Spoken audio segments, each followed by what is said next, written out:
भाजपा ने प्रदेश की वर्तमान कांग्रेस सरकार पर बजट के अभाव में प्रदेश में चल रही केंद्र सरकार की परियोजनाओं में रोड़ा अटकने का आरोप लगाया है। श्री नैना देवी से भाजपा विधायक रणधीर शर्मा ने कहा कि वर्तमान कांग्रेस सरकार के कार्यकाल में केंद्र की आयुष्मान भारत जैसी जनकल्याणकारी योजना और भानुपल्ली रेलवे लाइन जैसी परियोजना में रोड़ा अटका दिया है। उन्होंने कहा कि प्रदेश सरकार के पास बजट का प्रावधान नहीं है, लेकिन प्रदेश की कांग्रेस सरकार महिलाओं को 1500 देने के लिए चुनाव के समय में फॉर्म भरवाने का काम कर रही है।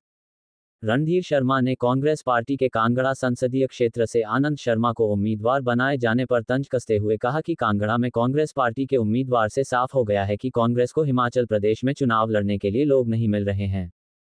उन्होंने कहा कि एक ऐसी व्यक्ति को जो पहले शिमला में रहे और अब दिल्ली में सेटल हैं, को कांग्रेस ने कांगड़ा लोकसभा सीट से चुनाव में उतारा है। इस दौरान रणधीर शर्मा ने आनंद शर्मा पर चुटकी लेते हुए कहा कि उन्हें ये चुनाव मजबूरी में लड़ना पड़ रहा है। उन्होंने जीवन में केवल एक चुनाव लड़ा, उसमें भी वह नहीं जीते।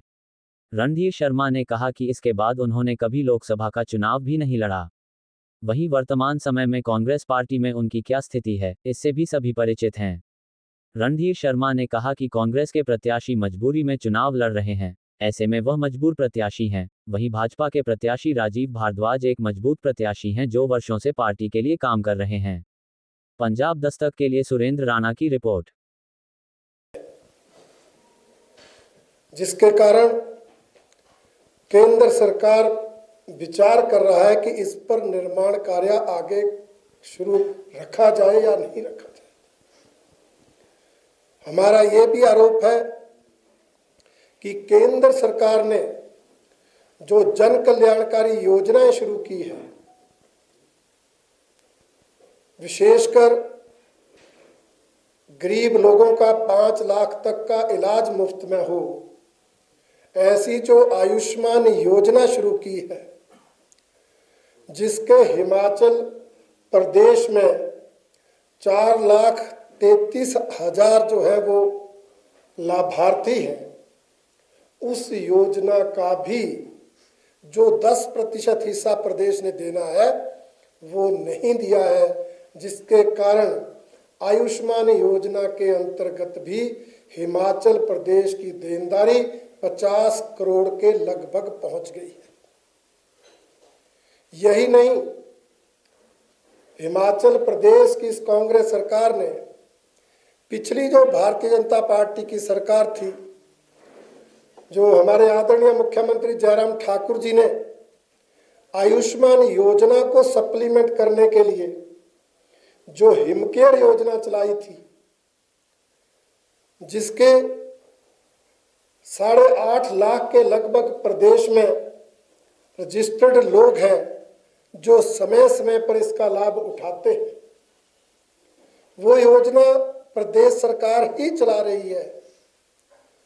और उसके अंतर्गत हिमाचल प्रदेश के व साथ लगते सीमावर्ती चंडीगढ़ पंजाब के कुल मिलाकर 292 स्वास्थ्य संस्थान पंजीकृत है, एम्पेनल्ड है।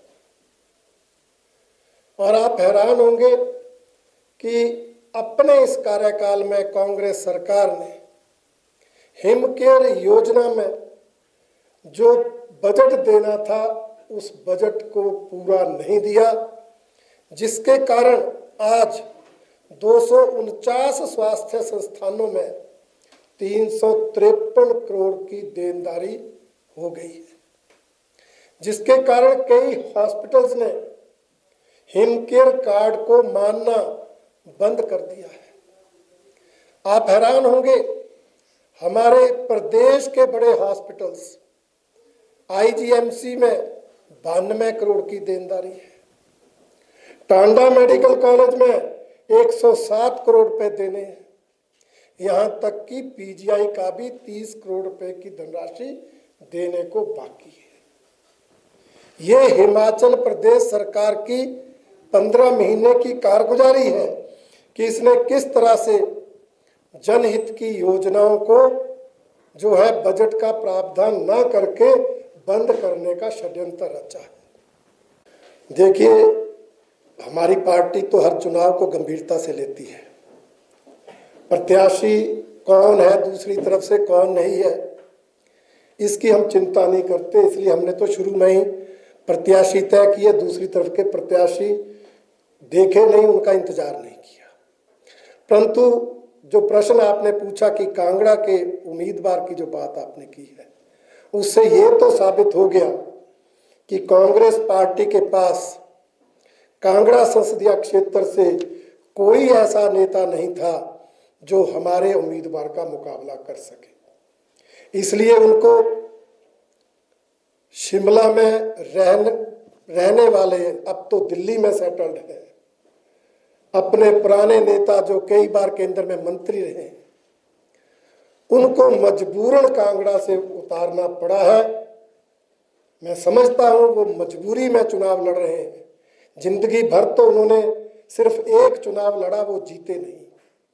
उसके बाद उन्होंने ना तो विधानसभा ना तो लोकसभा का कोई चुनाव लड़ा, और इस समय उनकी स्थिति पार्टी में क्या चल रही थी ये भी हम सब जानते हैं।